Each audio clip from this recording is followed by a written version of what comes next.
Amaran media அன்பு நேயர்களுக்கு இனிய காலை வணக்கம்.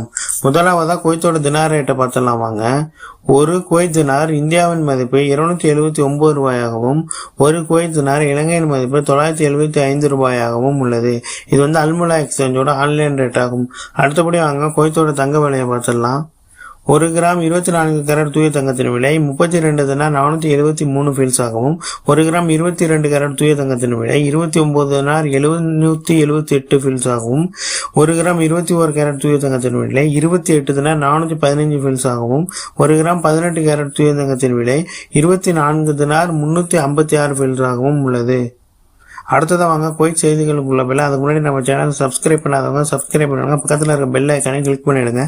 அப்போதான் நம்ம பண்ணக்கூடிய ஒவ்வொரு வீடியோக்கும் நோட்டிஃபிகேஷன் மூலம் உங்களுக்கு வரும். இப்போ வாங்க வீடியோக்குள்ள போயிடலாம். அதே போல குவைத் வெளிநாட்டினர் இப்போது சஹல் செயலி மூலம் வெளியேறும் அனுமதிகளுக்கு ஆங்கிலத்தில் விண்ணப்பிக்கலாம் என தெரிவிக்கப்பட்டுள்ளது. மேலும் தொழிலாளர்கள் இயக்கத்தை ஒழுங்குபடுத்துவதற்கும் அரசாங்க மேற்பார்வையை மேம்படுத்துவதற்கும் தொடர்ச்சியான முயற்சிகளின் ஒரு பகுதியாக குவைத் அதன் டிஜிட்டல் வெளியேறும் அனுமதி சேவையின் ஆங்கில மொழி பதிப்பை சஹல் மொபைல் பயன்பாட்டில் அதிகாரப்பூர்வமாக அறிமுகப்படுத்தியுள்ளது. ஜூலை 1, 2025 முதல் தனியார் துறையில் பணிபுரியும் அனைத்து வெளிநாட்டு ஊழியர்களுக்கும் நாட்டை விட்டு வெளியேறுவதற்கு முன்பு சகல் செயலி மூலம் முதலாளியால் அங்கீகரிக்கப்பட்ட வெளியேறும் அனுமதியை பெற வேண்டும் எனவும், புதிய பிரிவு 18 விசாக்களை வைத்திருப்பவர்களுக்கு பொருந்தும் செயல்முறையை தொடங்க பயனாளர்கள் சகல் செயலியின் மூலம் உள்நுழைந்து சேவைகள் பிரிவுக்கு சென்று பொது மனித ஆணையத்தை தேர்ந்தெடுக்க வேண்டும். இந்த பிரிவிற்குள் வெளிநாட்டு தொழிலாளர்கள் சேவை என்ற இணைப்பு வழங்கப்படுகிறது. பயனாளர்கள் தங்களது திரும்பும் தேதிகளை உள்ளிட்ட அனுமதிக்கும் வெளியேறும் அனுமதியை தேர்வு செய்து கோரிக்கையை சமர்ப்பிக்க வேண்டும் என தெரிவிக்கப்பட்டுள்ளது. மேலும் புறப்படுவதற்கு 7 நாட்கள் முதல் 24 மணி நேரத்திற்குள் வெளியேறும் அனுமதிகளை பெற வேண்டும் எனவும் தெரிவிக்கப்பட்டுள்ளது. அதே போல குவைத் குடியுரிமையை மோசடி செய்ததற்காக சவுதி இளைஞருக்கு 7 ஆண்டுகள் சிறை தண்டனை விதித்ததாக தெரிவிக்கப்பட்டுள்ளது. மேலும் குவைத் குடிமகனுடன் இணைந்து தனது உயிரியல் மகன் என்று கூறி போலியான குடியுரிமையை விண்ணப்பத்தை தயாரித்ததற்காக சவுதி அரேபிய குடிமகனுக்கு குற்றவியல் நீதிமன்றம் 7 ஆண்டுகள் கடுங்காவல் தண்டனையும் 3,36,000 குவைத் தினார் அபராதமும் விதித்து தீர்ப்பளித்தது. இதன் மூலம் அவர் குவைத் குடியுரிமையை பெறவும் பின்னர் சார்ஜென்ட் பதவியில் பாதுகாப்பு அமைச்சகத்தில் நியமிக்கப்படவும் முடிந்தது. பிரதிவாதி தப்பிச் செல்ல முயன்றபோது சால்மி எல்லையில் கைது செய்யப்பட்டதாக தெரிவிக்கப்பட்டுள்ளது. அதேபோல கடற்கரை சூழலை பாதுகாக்க நகராட்சி எங்கள் கடற்கரை அழகானவை என்ற பிரச்சாரத்தை அதேபோல டிஜிட்டல் மாற்றம் மற்றும் வெளிப்படைத்தன்மை மற்றும் சுங்க நிர்வாகத்தை மேம்படுத்துதல் ஆகிய துறைகளில் நிர்வாகத்தின் முயற்சிகளை பாராட்டி சுங்க பொது நிர்வாகம் உலக சுங்க அமைப்பின் தணிக்கை குழுவில் குவைத்தின் உறுப்பினர் பதவி ஜூலை 2026 வரை கூடுதலாக ஒரு வருடத்துக்கு தொடரும் என தெரிவிக்கப்பட்டுள்ளது. அதேபோல வானிலை ஆய்வாளர் இசா அல் ரஹ்மதான் என்ன தெரிவிச்சுக்கார் அப்படின்னா, மணல் மேட்டுகள் அதாவது அல் முத்தலா மற்றும் சபா அல் அஹ்மது போன்ற தூசி நிறைந்த பகுதிகளை பாதிப்பதாகவும் இதற்கான தீர்வு விவசாயத்தில் உள்ளதாகவும் அவர் தெரிவித்துள்ளார். أهلا وسهلا فيكم.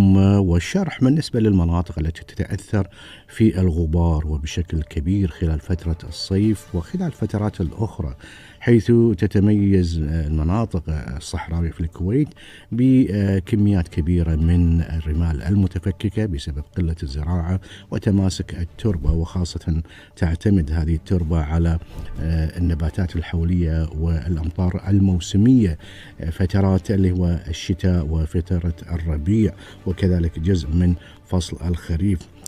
فعندما تقل الأمطار تقل النباتات الحولية وتزيد هذه الكميات من الغبار خلال فترات الصيف أو خلال فترات الأشهر العادية عند زيادة سرعة الرياح. هناك غبار ينتقل من خارج الكويت وغبار محلي من داخل الكويت. لذلك خلال فترة البوارح وخلال فترة الصيف تتأثر الكويت أكثر شيء من المناطق في اللي هو الكثبان الرملية في منطقة القشعانية التي تكون في شمال تقريبا شرق إلى شمال الكويت. وهذه الكثبان الرملية تؤثر على المناطق التي تكون في مسار الغبار، فعندما تعتدل وتنشط الرياح هذا الغبار أو هذه الكثبان تثير الغبار وتتحرك إلى مثلا مدينة المطلع وكذلك مدينة الجهراء، وتتجه باتجاه مناطق من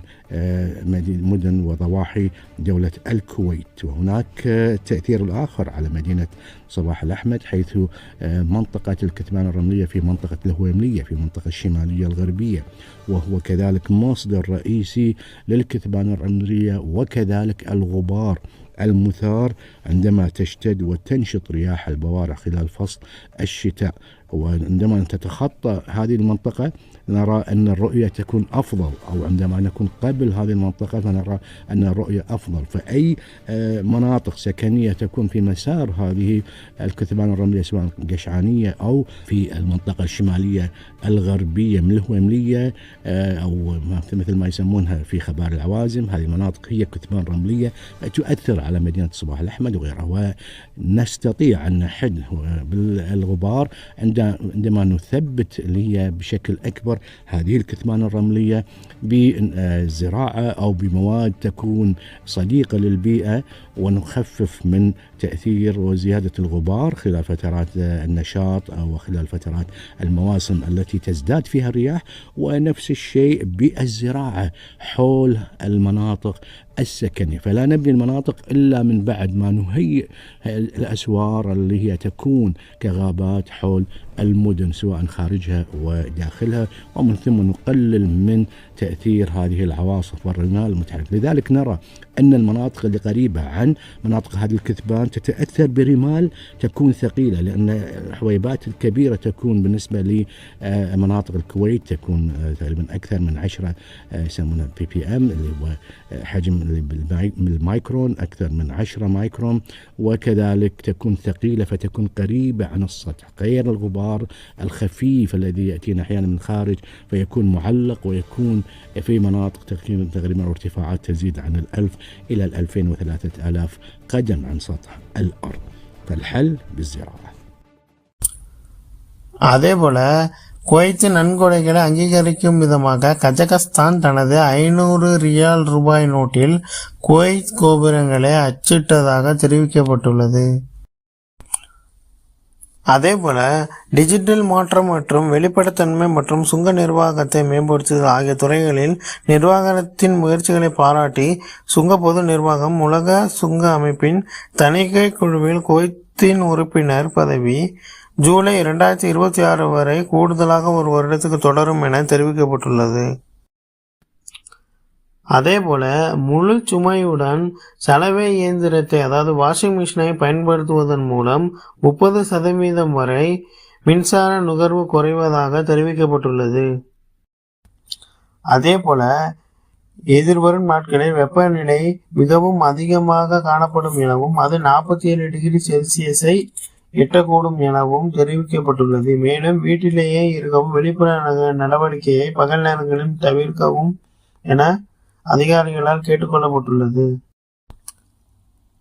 அதேபோல ஒரு குடிமகன் தனது மனைவியை விபச்சாரத்தில் ஈடுபட தூண்டியதற்காகவும் அவதூறு பரப்பியதற்காகவும் அவர்களது திருமண உறவின் இரகசியங்களை வெளியிட்டு அவமதித்ததற்காகவும் குற்றவியல் நீதிமன்றம் கணவனை கைது செய்து அவருக்கு 2 ஆண்டுகள் கடின உழைப்புடன் கூடிய தண்டனையை வழங்க தீர்ப்பளித்துள்ளது. அதேபோல குவைத்தில் வெயிலில் சுருண்டு விழுந்த 18 வயது இந்திய இளைஞர் அதான் மருத்துவமனையின் தீவிர சிகிச்சை பிரிவில் அனுமதிக்கப்பட்டு சிகிச்சை பெற்று வந்த நிலையில் சிகிச்சை பலனின்றி உயிரிழந்ததாக தெரிவிக்கப்பட்டுள்ளது.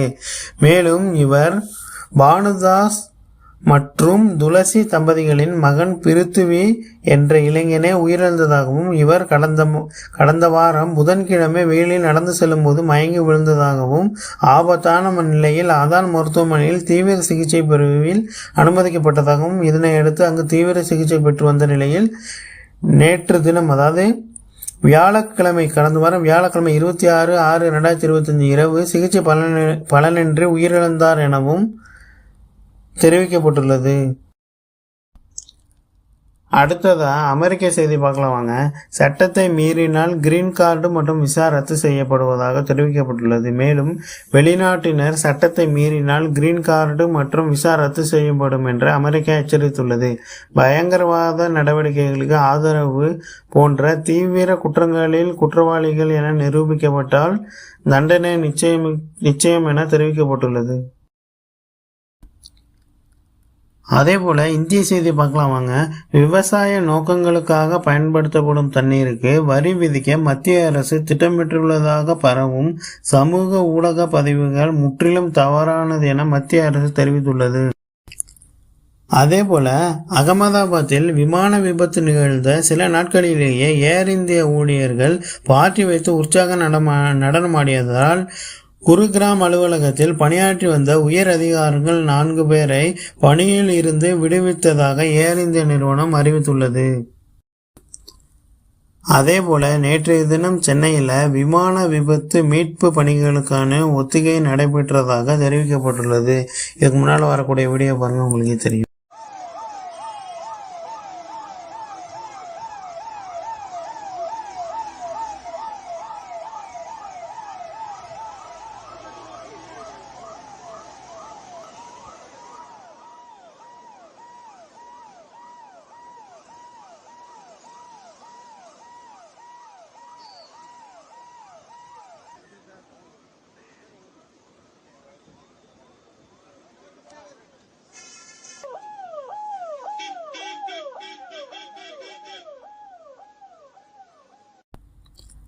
அதே போல் துபாய் செய்தியை பார்க்கலாம் வாங்க.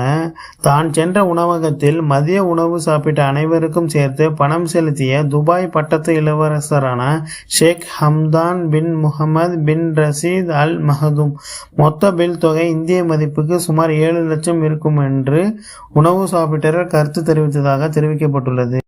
கடைசி வரைக்கும் பார்த்த அனைவருக்குமே மிக்க நன்றி.